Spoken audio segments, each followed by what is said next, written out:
My name's Angelo, and welcome to We Want Picks. I'm going to break down the entire UFC 297 fight card, giving you my picks, predictions, and bets. I'm also giving you $500. We're doing it live on Wednesday, December 27th. If you remember, a few weeks ago, I did a $1,000 giveaway. And I said if we hit 20,000 subscribers on We Want Picks and hit 10,000 subscribers on our secondary channel, Picks Nation, we would give away $1,000. We hit the 20,000 subscribers. We didn't hit the 10 on Picks Nation. I grossly overestimated people's willingness to click a second subscribe button. But anyway, we still crushed the goal of 20,000 subscribers on We Want Picks. So instead of tanking the whole giveaway, we hit half the goal. I'm going to give away half the money. That's $500. We're going to give 5 people $100 each. We're going to spread that wealth. We're going to do it live on Wednesday, December 27th. So make sure you join that live stream. I'm literally just going to pull up a random comment picker. We're going to grab 5 comments. Those people are the winners. We'll grab a few more in case the original winners, we don't hear from them. But join that stream and make sure you qualify for the giveaway. It'd be really foolish of you to be watching that stream and see somebody else get the money and you didn't even have a chance to do it. The only thing you need to do is click subscribe on the 2 channels and comment on the giveaway. That's the only thing that you need to do. The links to do all of that are below, and genuinely, thank you so much. We got from 0 to 20,000 subscribers in less than 3 years. It's absolutely insane that we were able to do that, and that was only because of you. We genuinely appreciate every single one of you, and the only way that I can thank you is to continue grinding, continue putting out content, continue breaking down cards, even though the rest of the world is asleep, taking a break. There are no such things as break. You pay me money. You guys give me $10 a month for premium membership. I cannot take a break. And if you're out there paying somebody for whatever their version of premium is, their Patreon, whatever it is, and they don't have picks, bets, and information lined up all the way through the break, what the hell are you paying for? Not here, though. Because we've been crushing. And we're going to continue to crush going forward. This is what I did at UFC 296. I crushed. Picks were great. Bets were great. Safety parlay continues to be a shining success. I will never toot my horn enough for the safety parlay. I am very, very proud of that freaking parlay. I put one up for every single UFC event. Sometimes I give you 2. Last time I gave you 3, but that was by default because one was canceled, so I had to redo it. Anyway, it continues to be a success. It hits at a 70% win rate. In this space, in betting in general, in betting on fights, anything at a 70% weight is absolutely incredible. You can unlock the safety parlay for the next event. The UFC 297 safety parlay will be up shortly. You can unlock all of that at WeWantPicks.com. Just click become a member. It's only $10 a month. And first of all, it's just a way to support us. This is a business. We have to keep the lights on. That is where the revenue comes from. Also, for that money, we're going to give you the best premium membership in the game. You're going to get tools, insight, picks, round line leans, bets. You're going to get everything you have ever wanted heading into every single fight week. And you're watching this video knowing full well there's not a fight for 3 weeks. And here we are giving you picks, bets, and insight for card after card. Sign up now, WeWantPicks.com. It's only $10 a month. You're going to get the tools like the line movement tracker. You're going to get the detailed data, metrics, and analytics for every single fight on every single card. WeWantPicks.com. Click become a member at the top. But before you go, click a few follows, a couple of subscribes. We Want Picks on every single social. Our secondary YouTube channel is Picks Nation. Follow us on all those places. Join the Discord. As of right now, this minute, the Discord is free. It is available for everybody. If you're a premium member, you have access to more channels. In the next couple of months, we are going to be putting it to vote. We're going to be asking the premium members, do you want this Discord to be available to everybody or only you? And depending how that vote goes, very Elon Musk-ish, depending on how that vote goes, we're going to go. If the premium members say, yeah, we want this only for us, let's make it a premium perk, then it's going to be a premium Discord. For now, wide open, free, available for everybody. Hop in there, join the conversation, and share your bets, information, insight, whatever you got going on. And if you want to send us mail, here is the address. We got a couple of packages last time. I do have a package to open. I am filming a vlog for the holidays to get some additional content out there. We got a couple of packages to open up. If you want to send something, we got a couple of letters just detailing how their bets went and how they feel. All of that is awesome. We will read all of them on the vlogs, on the streams. Here's the address to do that. There's the promo. All right, we're done. How many minutes are we in? 5?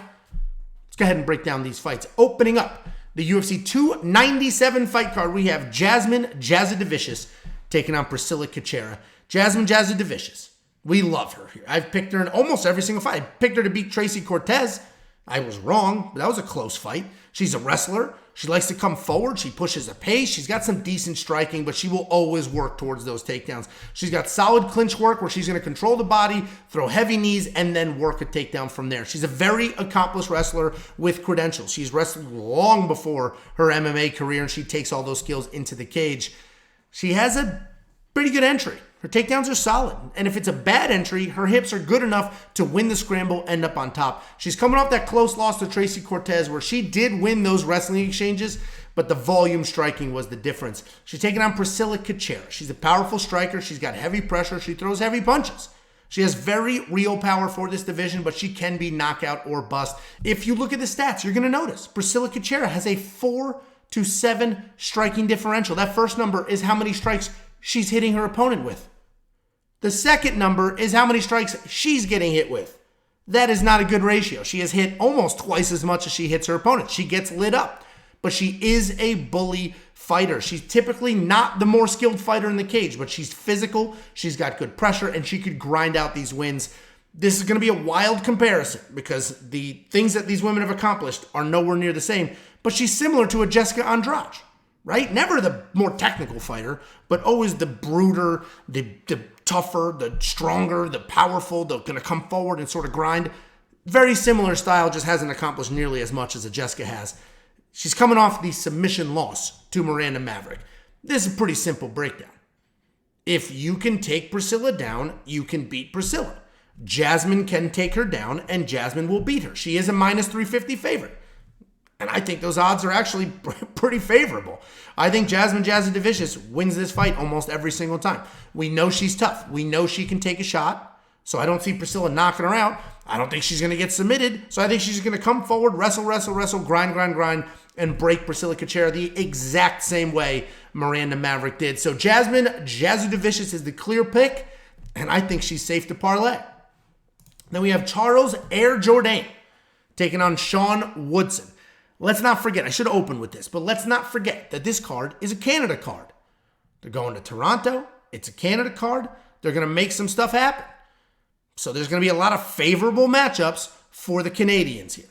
We got Charles Jourdain. This guy is a fun, come-forward striker. He has a pretty good chin. He's incredibly fast. He's got great timing and a willingness to take chances. He will spin. He will fly. That's where the nickname Air comes from. He's not the most technical guy in the world, but he is one of the most exciting. He's an absolute dog who will keep fights ugly, and he will stay in your face. If he's coming off back-to-back wins, the most recent one was a guillotine over Ricardo Ramos, where he just showed how dangerous he can be, but also how little takedown defense he has. He's taking on Sean Woodson. This guy is ridiculously long. He's a lean boxer who has an actual boxing career before moving over to MMA. I don't normally care about reach. 90% of fighters don't use their reach well, but Sean does. He manages distance really well. He's one of the few fighters that uses reach correctly, and that's because of that professional boxing background. Given how good his hands are, most people are going to try to take him down, but that's not an easy thing to do because Woodson has an 83% takedown defense. He's coming off that bizarre win over short notice opponent Dennis Bazooka, where he defended a takedown, and then he was shooting a whole bunch of his own for some reason. That's where the bizarre part comes in. He's the much better striker, and for some reason he was turning into a grappler. Either way, he looked pretty good coming forward. He looked adequate in his grappling, but he also looked pretty uncomfortable when the striking exchanges were heading in his direction. He didn't seem to enjoy punches coming at him. And not that that's a thing most people enjoy, but I would argue Charles Jourdain might enjoy that. That dude loves being in a firefight. Sean Woodson did not like that, started grappling for some reason. Either way, Charles Jourdain right now is a 2-1 favorite here. I get it. The guy's a dog. He's fighting in Canada. He's a threat on the feet. He's a threat on the ground. But I don't see it being that big of a deal here. Meaning, I don't think he should be a 2-1 favorite just because he's a dog fighting in Canada. Woodson is very long. That creates a lot of problems for a lot of people, both striking and grappling. Not to mention that Sean is all of a sudden a takedown threat out of nowhere. And it's not crazy that Sean Woodson comes in here, keeps distance, and then has a few sloppy takedowns against a guy that has not the greatest takedown defense. The pick's going to be Jourdain because he is a dog. and he could win this fight just by coming forward and being busy. But I don't really like this matchup with my money, so I'm not going to bet here. Sean Woodson has proven, he's 10-1. He's not nothing. He's 10-1. He has proven to be a very good striker. We just watched him grapple for some reason. And Charles Jourdain in his last fight was taken down pretty easily, even though he sucked up that submission. So Charles Jourdain is going to be the pick, but this isn't like a Jourdain versus Crone Gracie type matchup. Then we have a Yohan Lainesse. Every time I see his name, I just think of that Adam Sandler movie, Don't Mess with the Zohan. It's not even the same name. There's no similarities whatsoever. I don't know why my brain does that, but it has been for years. And that was one of the most pointless things I've ever worked into one of these videos for no reason whatsoever. We have Yohan Lainesse taking on Sam Patterson. Yohan Lainesse is a grappler. He can knock you out with anything from a check hook to an overhand. So a very, very powerful guy who does want to be grappling. Strickland is not very technical, but as I mentioned, he's got that very real power. He wings big, heavy punches while charging forward, and as soon as you get comfortable striking, he's going to shoot a double leg right up the middle. Once he hits the ground, he works for control, and he just starts pounding away. Everything he does looks like it hurts. But he is definitely on the slower side for the division, and he does have a tendency to brawl. He's coming off that quick submission loss to Malott. Taking on Sam Patterson. This guy's very tall, very long. He's an insane 6'4" at welterweight. That's wild. And while he does not use his length well while he's striking, he does use it really well on the ground. On his feet, he's got accurate boxing, and because of his length, he does have some power as well. Meaning, it's not big one-punch power, but he is long, and he can get that hook, and that's a lot of power to work into that hook. His length does work against him, though, with his takedown defense. His takedown defense is not great, and there's a whole lot of leg to shoot in on. But as I mentioned, once it hits the ground, he does use that length well. He's constantly wrapping you up, constantly reaching over, constantly making stuff happen on the ground. He is coming off that knockout loss to Yanal Ashmouz, where he was a massive favorite. And fun fact, I picked Yanal to knock him out, and that is what happened. Anyway, this is a very hard fight to break down. This is a super tricky fight to break down. Both of these guys can be beaten. Sam's chin is suspect. Yohan hits like a truck. Sham has slick BJJ, and Yohan can get wrapped up. Yohan's a slight favorite here on the early books, and I guess that's going to make some sense, right? He's got a few wins in the UFC, so he's established. He's decent everywhere. And the easy answer is Yohan has power, and we just watched Sam get knocked out cold. I'm going to have to go with the easy answer here, but I am hoping for a 2.5 round line because the under will seem solid there. Close fight, and this card is loaded with close, interesting type matchups. So let's hope we get some favorable round lines because, as I said, a 2.5 round line, I'm going to go the under here. One of these dudes can get knocked out. One of these dudes can get submitted. A lot of stuff could happen here, so let's just hope they mess that line up. Then we have Malcolm Gordon taking on Jimmy Flick. Back-to-back really tricky fights to break down. We got Malcolm Gordon. This guy is a BJJ black belt. He's got some decent striking as well. Really high striking guard, and he likes to come forward, which does leave him open to get taken down, which is almost whenever people want to because his takedown defense is at an insanely low 9%. But ultimately, he's fine with that because he wants to be on the ground. He wants to scramble. He wants to work his BJJ. He averages almost 2 takedowns of his own per fight, but he has a very low 30% takedown accuracy because of his suspect chin. His path in most fights is to take people to the ground. He is coming off the 1-minute knockout loss to Jake Hadley. He's taking on Jimmy Flick. This guy's a grappler who likes to take risks while working for submissions. He will work anything he can. He will dive, he will duck, dive, ditch, dodge. Let me know if you get that reference. To any submission. If there's even the slightest inkling, a twinkle in your eye of, hey, there might be a submission here, he'll go for it. And that's what makes him incredibly dangerous. He has okay takedowns with an average of close to 2 takedowns per fight. His striking is stiff. He has a negative striking differential of 2 to 5, which we broke that down with Priscila. This dude is only landing 2 punches to every 5 that get bashed into his face. He's coming off 2 bad losses in a row. The first was a knockout loss to Charles Johnson, who has no power, and most recently a knockout loss to Alessandro Costa.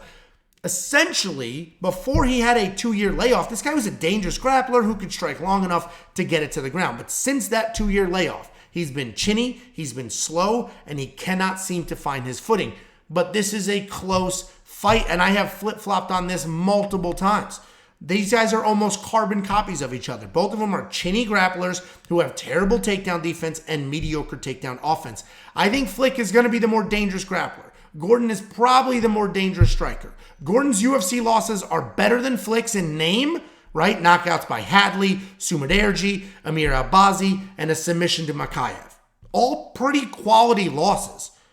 But I'm still going to ever so slightly lean Flick here, and that is only based off of grappling.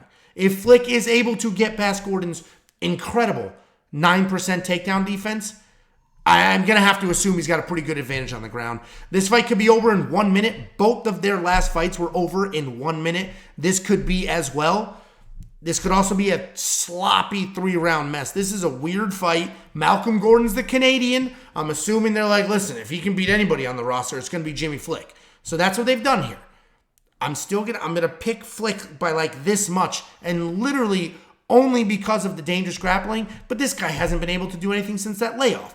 So we're going to leave it alone as far as bets are concerned. Again, maybe we get a favorable round line lean. As soon as we get a good round line, we'll hop on it. But for now, let's just leave this fight alone. Let's just leave it alone. Enjoy it for what it is. It should be over pretty quick, and it should be pretty fun to watch. Hopefully I don't bet on this fight. We got weeks to just stare at these things and work your way in the bet. Hopefully I don't bet on this fight. Hopefully you don't either. There's some other very good spots on this card that I have found that we will talk about in a minute. Then we have Chris Curtis taking on Marc-Andre Barriault. I got a DM from somebody yesterday. Or no, it was an email. I'm sorry. It wasn't a DM. It was an email. They went to WeWantPicks.com. There's a contact us. And they said, Chris Curtis, a minus whatever favorite, easiest money on the planet. Is it? Is it? Let's go ahead and break this fight down. We got Chris Curtis. He is a very clean boxer. He's got great takedown defense. He also has great power in his hands, and it comes from clean, short punches, which he's going to catch people off guard with. He works in nice leg kicks. He's going to touch up the body as well. He takes his time with his shots, but he's always moving his body, staying out of way, and setting something up. He is primarily a counter striker, and unfortunately, that does work against him because he gives up minutes on scorecards while he's backing up and waiting for you to follow. He's coming off that no contest to Nasruddin Imavov, where he was getting touched up and taken down. He's taking on Marc-Andre Barriault. This guy is 16-6, a good amount of experience under his belt. He's a well-rounded fighter, solid kickboxing, solid takedown, solid jiu-jitsu. Marc-Andre's typically looking to pressure forward and wear you down on your feet. He has an impressive striking volume with almost 6 significant strikes landed per minute, but he is also hit with more than 5. He's coming off a fight of the night win over Eric Anders where he defended 10 takedowns and he had a knockdown as well. I am going to lean Marc-Andre here. And I love Chris Curtis. My issue is, with this matchup specifically, being in Canada, my issue is that Chris Curtis's counter-striking style might work against him. We have a guy in Marc-Andre that's constantly moving forward. And I do see this fight going to a decision. So now we have Marc-Andre, who's constantly moving forward, constantly trying to work in the pressure, making something happen. And Chris, who's going to be backing up, looking to counter. And of course, he could land that giant counter. He has done it to multiple people. He did it to Buckley. He did it to Phil Hawes. He did it to Brendan Allen. He has done it to many, many people. I don't know if it's going to happen in this fight. So now we have Marc-Andre in his home country moving forward as the fan favorite, landing at almost 6 significant strikes per minute, and Chris Curtis backing up looking to counter. If Chris Curtis does not land that big shot, he's going to be backing up. I don't think the judge is going to like it, and I could see Marc-Andre winning this decision. Maybe a split, maybe unanimous, but I think Marc-Andre wins this fight. He is my pick. He is currently a plus 150 underdog, which I think is solid. He was a plus 135 underdog when I first wrote these notes a few days ago. He's already moved to plus 150. I'm going to keep an eye on it. We're going to see where it goes. I have a quarter of a unit on him at plus 150. And the only reason it's a quarter of a unit is because the line's moving. I think it's probably close to peak, but it might continue to move. And if he closes at a plus 180, plus 190, something insane like that, I might throw a little bit more on there. So make sure, if you're a premium member, you have linked the Discord. Because once you link the Discord, you can get alerts to your phone. So the very second I place a bet, you can see that. Especially now, during the break, becoming a premium member to get access to everything weeks in advance, and linking your Discord, I could argue, is more important than ever because you're out of your routine. You're not going to WeWantPicks.com constantly and checking. You're not doing that on the normal Saturday, Sunday. The cadence is out of whack. Stuff is going up all the time. Make sure you go to your account page on Premium, click link Discord, and then once you link your Discord, there's a Premium Alerts channel that you will get instant access to. So anytime we place a bet, anytime we do anything, you'll get an alert to your phone. You would have seen that this morning when I did that quarter of a unit on Marc-Andre at plus 150. Then we have a Contender Series rematch. We have Sidey taking on Ramon Taveras. This fight happened just 3 months ago. Sidey knocked out Ramon Taveras, and now they're running it back in good old Canada.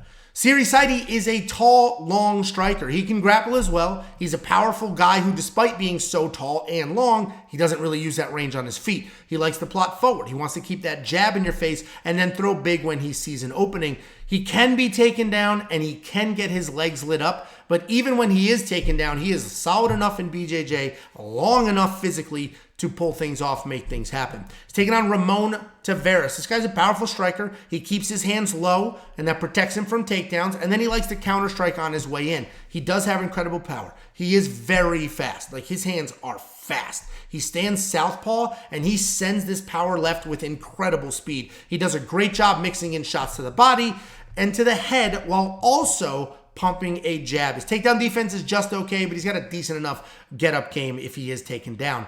This is a rematch. I mentioned Sidey knocked out Ramon on the Contender Series. There was a little bit of controversy whether it was an early stoppage or not, and I'm sure that's why they've thrown this matchup together. If Ramon had some solid leg kicks, he'd be the pick. I mean, Sidey's legs get absolutely lit up. Every single fight that you watch, his leg gets choppy, spins around. His leg gets choppy, off balance. Like, his legs get beat up bad. And I don't know why more people aren't just standing, just cover your head and light that dude's legs up, because he's not going to shoot a takedown. So all you need to do is chop down that tree. Hopefully Ramon is watching this. Not that I'm his coach or anything, but hopefully he's watching this, and then just go watch some Sidey tape. This dude's calves get touched up constantly. His leg comes off. He spins around. He's way off balance. It's actually crazy that he's 10-1 and his legs are that vulnerable. It's crazy.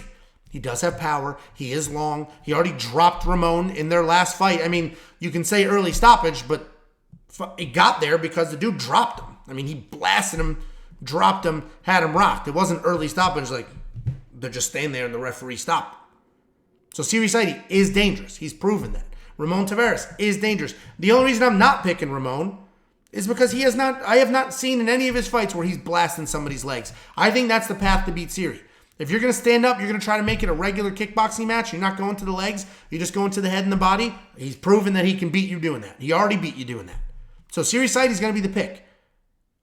I'm probably not going to bet on this fight, though, because there is a very clear path for Ramon Taveras, and it's not the grappling. It is blast this dude's legs, and he is done. Sidey's going to be the pick. He is sitting at a minus 180 favorite. I get it. 10-1, big prospect, local guy. I get it. I'm going to wait. Let's see him prove himself inside the octagon for real. And this fight isn't that, because he's already fought this dude. But anyway, Sidey's going to be the pick. He's very good, very talented. I don't want that leg kick rant to make you think he sucks. I'm just hyper-focused on the one thing that seemed pretty obvious to me. Outside of that, he's a well-rounded guy. He got taken down, triangle choked the dude. Standing up, blasting people. He's very good. The leg kicks just seemed a little bit too obvious to me. Then we have Gillian Robertson taking on Polyana Viana.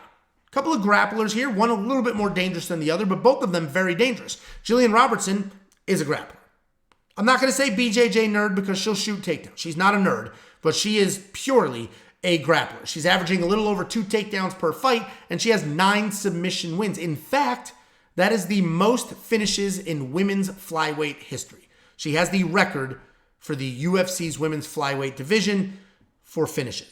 Her ability to get women to the ground and submit them is important because her striking is just not good enough to do anything else. She's coming off that decision loss to Tabitha Ricci where she was outstruck and she gave up 3 takedowns. She's taking on Polyana Viana. She's also a grappler. She's got better hands than Gillian, but they're just okay overall. She's a very dangerous ground game. She's got 4 wins in the UFC. All 4 of them are by finish. She is absolutely a finish or bust fighter. She's either winning early or going to lose a decision. She sets a hard pace, but she does struggle with takedowns. She only has a 33% takedown accuracy and oftentimes relies on her opponents to get it to the ground. She's coming off that first round submission loss to Eisman Lucindo. I'm not a big fan of Gillian's fight style. You guys know I'm a wrestler through and through, wrestled most of my life. I cannot stand just these pure BJJ people. She does have some wrestling, so she's not the typical jiu-jitsu Claudio Puelas nerd scooting his butt across the mat. That's not what she is. But she is in that sort of grappler category where she's got a negative striking differential, so her striking's not very good. She comes forward, throws super sloppy, and then starts diving at legs. But she is insanely tough, and she is very, very talented on the ground. She should be able to weather Polyana's early storm, get it to the ground, and finish this fight. Gillian's going to be the pick because I don't see Polyana submitting her or knocking her out. Gillian is insanely tough, and Polyana doesn't have the cardio. Even if she looks good in the first round, she doesn't have the cardio to continue to do that. So Gillian's going to be the pick here. Pretty confident in her to win. And hopefully, as the sport evolves, so do some of these other aspects. Obviously, there's people in every division of every gender and every ethnicity that are better at one thing than another. I just think it's a little easier to be better at only wrestling than jiu-jitsu, or only striking with some takedown defense than only jiu-jitsu. These sort of pure grapplers, it's going to get harder and harder for them to do well, but it's going to work for Gillian here. She'll be able to get Polyana down and potentially get her finished. If not, should be a pretty clear win for her. Then we have Brad Katona taking on Garrett Armfield. Brad Katona, this may not be a true statement, but I think he's the only two-time Ultimate Fighter winner. The only one I could think of, let me know if I'm wrong, but he won the Ultimate Fighter 31, and he won that in a Fight of the Night war at UFC 292. But that wasn't the first time he won the Ultimate Fighter. He was also on season 27, and he won that one as well. So two-time Ultimate Fighter winner, and he has a submission over Bryce Mitchell. You're not going to see that on his professional record, but he did it in the Ultimate Fighter house for season 27. Style-wise, he's a mobile striker. He's got power, he's got volume. While he is primarily a striker, he is aware enough to transition to wrestling when he needs to. He's got great low kicks, solid takedown defense, and plenty of cardio. He's taking on Garrett Armfield. This guy's a technical striker. He's going to double up his jab. He'll switch his stance back and forth. He's always working forward, but he stays controlled, and he doesn't take too many risks. He does a good job kicking the legs before coming up top. He has solid takedown defense, and while he doesn't typically look for offensive takedowns, he does have clean power, and he works shots in well. Power with his takedowns. He's coming off that knockout over Toshiomi Kazama, where striking looked really clean, and he touched him up pretty early. This should be a fun striker versus striker matchup. Both of these guys are busy. Both of them have cardio. Both of them can drop their opponents, and neither guy is going to be looking to wrestle. I am going to pick Brad here, though, because I think his footwork, his volume is going to be the difference. I think he can stay mobile, stay busy enough that when Garrett slows down later, he's going to take over. Should be a pretty close fight, though. 29-28, something like that. The odds are definitely wide. Brad Katona is almost a 2-1 favorite here. I don't see it being that wide, but I do think he gets it done. Confidence level, I would say medium. 2-1 favorite, and if I believe in that, that's high. I think he should be like minus 130, something like that, because Garrett Armfield is a good striker. I don't know why people don't think he is, but anyway, Brad Katona should be able to get this done just with sheer mobility and footwork. Guys, here's a safety parlay plug. I get it. You're watching the video, and if you're already a premium member, you don't want to hear about it. In that case, just click the button, fast forward. If you're not a premium member, I would encourage you to become one because A, that's what funds everything that we do, and B, I would argue it's the greatest value in this space, period. If you could find somebody else offering a premium type product that is anywhere near the value that we have, let me know. One of the highlights of premium membership is the safety parlay. It hits at over a 70% event rate. So over 70% of the events that we do a safety parlay for, it wins. It's averaging almost 2 units of monthly profit. And before you say, 2 units, that's from one single bet. 1.79 units of net monthly profit on average. And we have hit 6 of the last 7 safety parlays. The UFC Vegas 84 safety parlay is up right now as of the filming of this, and the UFC 297 safety parlay should be up shortly. I already have one built out. I haven't pulled the trigger yet because I'm waiting to see where the odds go. Either way, guys, WeWantPicks.com, click become a member. It's only $10 a month. You're going to get everything. This is just one of the few things that we offer. Let's go ahead and break down the main card. We have Dominick Reyes. Dominick Reyes. Just looking for that win, and he's taking on Carlos Ulberg. Dominick Reyes, former title challenger. He fought John Jones. A lot of people think he beat John Jones. That's all everybody would talk about for the next month or two, is he beat John Jones, he beat John Jones. And then since then, so he lost that fight. Since then, he lost 3 more. This dude has had back-to-back-to-back finish losses. Style-wise, he is primarily a striker. He's got okay power, clean technique, good timing. He's got 2 takedowns in the UFC, a low 28% takedown accuracy, but a very solid 80% takedown defense. And it's easy to say he's on a 4-fight skid. It's easy to joke, as I just did, about how things have not been going his way. But those 4 losses are literally to the last 3 light heavyweight champions of the world, and then Ryan Spann, who's very, very good and very powerful. Ultimately, Dominick Reyes is a talented guy who is well-rounded, but unfortunately no longer has a chin. He's taking on Carlos Ulberg. This guy is a world-class kickboxer. He transitioned to MMA. He's a big guy. He's got incredible footwork, great range management. His striking differential is an impressive 8-3. We just broke down a couple of women who were 2-4. 8-3 striking differential. He's got solid takedown accuracy, solid takedown defense. Both of those sit at 75%. His only MMA loss was a knockout to Kennedy Nzechukwu in a fight that he was absolutely dominating before he was caught halfway through that second round. He's coming off a submission win over Da Woon Jung, where he dominated the striking, had a knockdown and a takedown. And on paper, this is a very simple breakdown. Dominick Reyes no longer has a chin. Carlos Ulberg is a phenomenal striker with power. I mean, it should be that easy. If you want to complicate it a little bit, you can talk about Dominick Reyes being the more well-rounded guy, being a title challenger, having fought the much higher level of competition, right? Carlos Ulberg got knocked out in the second round by Kennedy Nzechukwu. Dominick Reyes lost to Jiri, John Jones, Jan Blachowicz. I mean, there are levels to this, and Dominick Reyes, while on this skid, is losing to a different level of opponent. But I'm not going to overcomplicate this. Dominick Reyes' wrestling is not good enough to just take down Carlos Ulberg over and over again to make it boring, which means they're going to be striking. He doesn't necessarily have that big one-punch power that Kennedy Nzechukwu has. So now all of a sudden, Dominick Reyes is in a kickboxing match with a far better kickboxer, and he doesn't have a chin to back it up. Carlos Ulberg's going to win this fight. Very confident in Carlos Ulberg to win this fight. But this is going to be the best opponent Carlos has fought to date, and we're going to find out if he can hang with sort of this upper echelon of the division.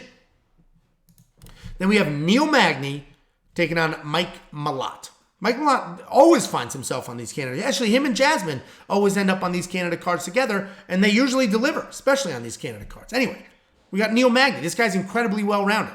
He seems to be the UFC's go-to guy when it comes to getting older vets a competitive fight or testing young prospects. He's very tough. He's very experienced. He's skilled everywhere. Mostly, though, he's a busy guy. He's going to come forward. He's going to strike. He does have very solid grappling as well, with an average of more than 2 takedowns per fight. He is 21-10 in the UFC, and he has fought a who's who of this division. His last 3 losses are to Gilbert Burns, Shavkat Rakhmonov, and Ian Gary on 2 weeks' notice. His losses are quality losses. He's taking on Mike Malott. This guy's a pretty well-rounded guy. He's got a loose striking style that allows him to box and kickbox comfortably. He's technically sound, and he manages range well. He does not have any specific background. So you can expect him to strike. You can expect him to grapple. You can expect him to wrestle. He's this next generation of fighter that all he's ever done is full-blown MMA. He has 4 fights in the UFC with 2 knockdowns, a knockout, and 3 submission wins. Most recently, he submitted Adam Fugit in the second round. Every time I see Neil Magny, every time I see this guy on the paper, I see the matchup, I always think, man, this guy's really good, and this is going to be a tough fight.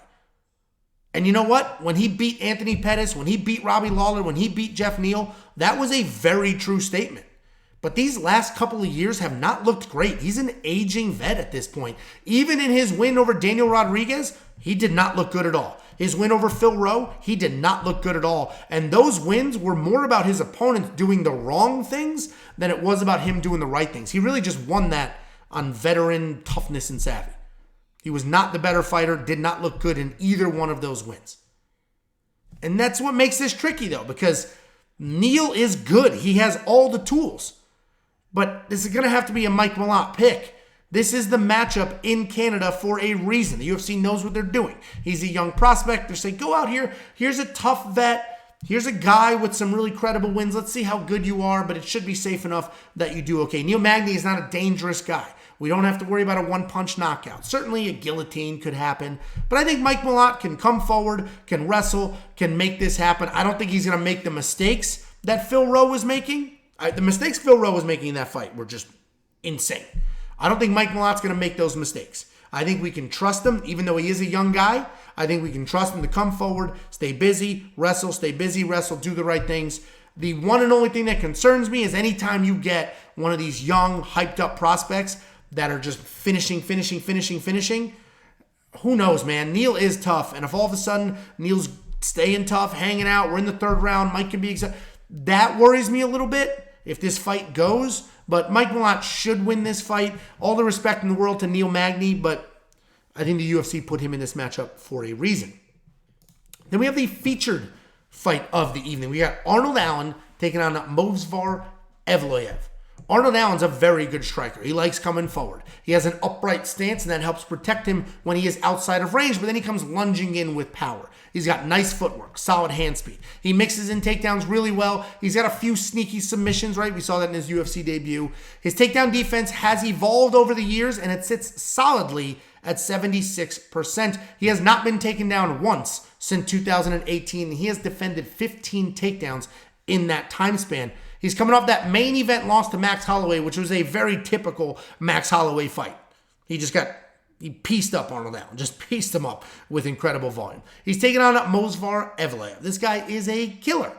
He's a fantastic wrestler who uses his striking really well to set up his takedowns. He keeps his punches long and he manages range well. Then he's going to lower his level, shoot the legs, shuck the head. He's going to keep that right hand extended, and he's going to get that takedown. That's very different from what most people do. He's got little setups. He makes things happen, and he actually chain wrestles. And that's why he averages almost 5 takedowns per fight and has a total of 33 takedowns in 7 UFC fights. He's coming off the one-sided win over Diego Lopes, where he almost tripled the strikes. He had 4 takedowns and 8 minutes of control. And there are people out there, including Jacob, who are going to disagree with my assessment of Movsar. They feel that his wrestling's not that good, his BJJ has holes, and while I agree he's got some control issues, meaning you're not averaging 5 takedowns if you're controlling them once you get to the ground, I am going to disagree on the other points. Him not finishing Diego Lopes in that last fight, despite being a 1,000 favorite, says more about Diego than it does about Movsar.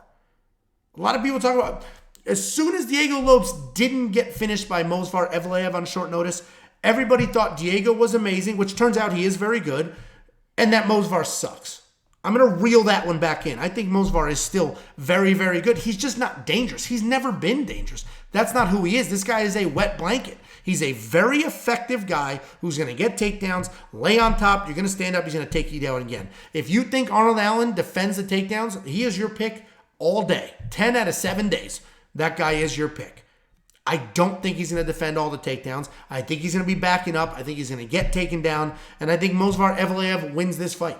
I always tend to favor wrestlers. I am going to favor the wrestler here again.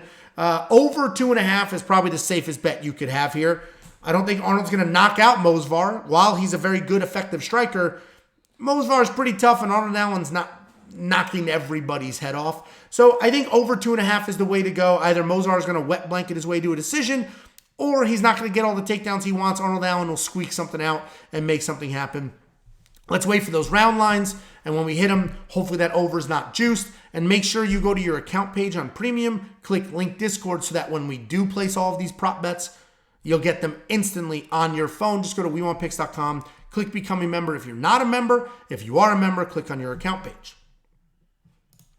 Then we have the co-main event of the evening. We have Raquel Pennington taking on Mayra Bueno Silva to duke it out for one of the 2 belts that Amanda Nunes vacated. Raquel Pennington is a tried and true vet. She's been fighting the top of the division for about 10 years, and this is her second title shot. If you look at her record, she has only lost to some of the best women on planet Earth. Her last losses have all been to former champions. She marches forward, she strikes, and then she's going to control you from there. She's got a pretty boring style because she's not really looking to take you down, get you fully to the ground, but she's going to remove any tools that you have by holding you against the cage and dominating with control time and pressure. She's got fantastic cardio, she is good everywhere, and she's coming off that very close win over Ketlen Vieira, where she had the more accurate strikes, but 2 failed takedown attempts, and she gave up almost a round of control herself. She's taking on Mayra Bueno Silva. She's a pretty good striker. She's got solid power, good kicks. She likes charging forward, and she's going to throw from there. She's a very good grappler as well, but like so many others, the problem is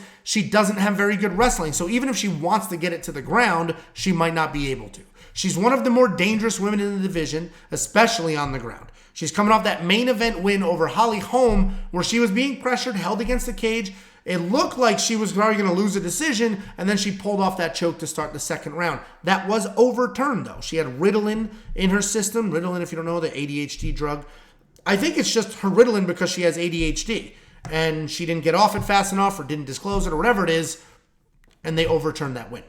So not steroids, no PED, anything like that. Anyway, I took a look at the odds, and I was surprised to see that the odds have a clear favorite here. I thought for sure this was a close fight that screams split decision. Raquel has all the tools, all the experience. Mayra has the power, the submissions. I fully recognize how dangerous Mayra Bueno Silva is, and her last fight was a testament to that. It looked like she was going to lose the fight, right? She was controlled in the first round, probably heading her way to a decision loss if things were going to continue, but she sucked up that submission, saw an opening, and got it done. I don't see that happening here, though. I think Raquel has too much experience, too much pressure, too much grit, and I think that Rocky is going to win this fight. Experience matters more than anything in these super close fights, and Rocky may have more high-level experience at 35 years old than anybody in the UFC has had at that age. The only thing that worries me here is by the time fight night comes, I think their kid's going to be like 8 months old. That's the one thing that worries me here. I mean, I got kids. You see, half the times I can't film these videos because a kid pops up in the background. You're going to see hard cuts and all these pre-edited ones. That's kid-related. So we got Raquel Pennington trying to fight for a title, work through a training camp with a baby at home. Should be fine. She's going to be the pick. I do have a bet on her, a quarter of a unit. I got her at plus 135. I'm going to monitor those odds, and I will double down on it if we get better odds later. I talked about, I think Raquel's going to win, the experience, all those other things. Before you tell me, oh, Holly Holm had a ton of experience, Mayra beat her, how does it... Dude, Holly Holm's 49 years old. Like, Holly Holm is old, slow, used up, and she was winning that fight before getting caught. So don't compare the Holly Holm-Mayra fight to Raquel and Mayra. I think Raquel's going to win this fight, decently confident. That's why I bet it. Again, we're about a month out. That's a lot of time for these odds to move.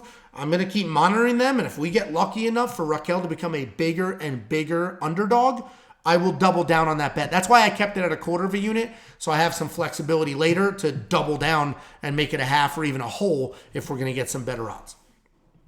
And then we have the main event of the evening, the always controversial Sean Strickland defending his belt. How insane is that? How insane am I saying in 2023 Sean Strickland defending his middleweight championship against Dricus du Plessis? Wild. If this was the start, you know how they put out the betting odds before the year, like who's going to end the year as champion of this weight class? I don't even think Sean Strickland was on the list, let alone like a plus 5,000. That's how insane it is that Sean Strickland's a middleweight champion.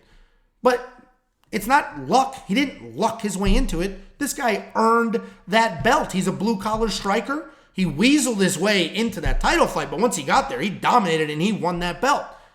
Style-wise, he walks forward. He throws a ton of punches. He's not particularly powerful, even though he did just drop Izzy. He's not really particularly fast either, but he's got a ton of volume, a lot of pressure, and he's got fantastic takedown defense at 84%. He's coming off that absolute destruction of Izzy, where he dropped him in the first round and then just dominated him the next 20 minutes. He's taking on Dricus du Plessis. This guy's a good striker himself. He can work in takedowns. He's exciting to watch because of how explosive he is, and he's got incredible kicks as well. He's a very good grappler who hunts for submissions and looks for stoppages on the ground, but his takedown defense could probably use a little bit of work. While he does continue to get quality wins, the reality is that he's a little bit sloppy. He lacks certain techniques, but he's just able to cardio his way and grit his way to some of these wins. With all that being said, though, he just beat the piss out of Robert Whittaker, who is one of the division's best. And he looked good doing it. All of a sudden, he didn't look so sloppy like he did the couple of fights leading up to that. So Dricus either had the best fight of his career, which it was obviously the best win of his career. He either had the best fight of his career because he was like controlled, tamed, won that thing bell to bell, or he's improving steadily and made those adjustments. Stop being sloppy. Go watch Darren Till versus Dricus. Tell me he's not sloppy. Anyway, I'm not trying to trash the guy. He earned this title shot.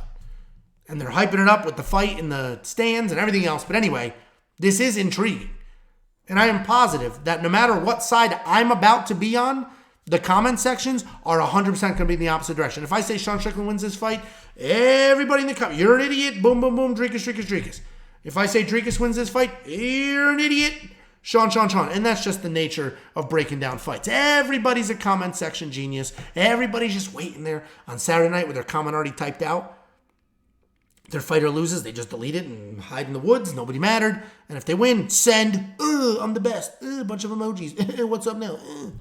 That's you. That's my impression of you. Anyway, I've been a notorious underestimator of both of these guys. Both of them. I literally bet against them in their last fights. And I think it was safety parlay as well. Izzy and Robert Whittaker. I could be wrong about the safety parlay part, but I absolutely bet against both of these men in their last fights. But what I'm going to do here is I'm just going to give you my raw opinion. Sean Strickland versus Dricus for the belt is crazy. I think Sean's a little bit overrated, right? He's an in-your-face guy. He's got a striking style that's weird enough to throw people off. It's efficient enough that he could do it for 25 minutes. But is he elite? Is Sean Strickland the best middleweight on the planet? No. When Izzy was champ, that was an argument to be had.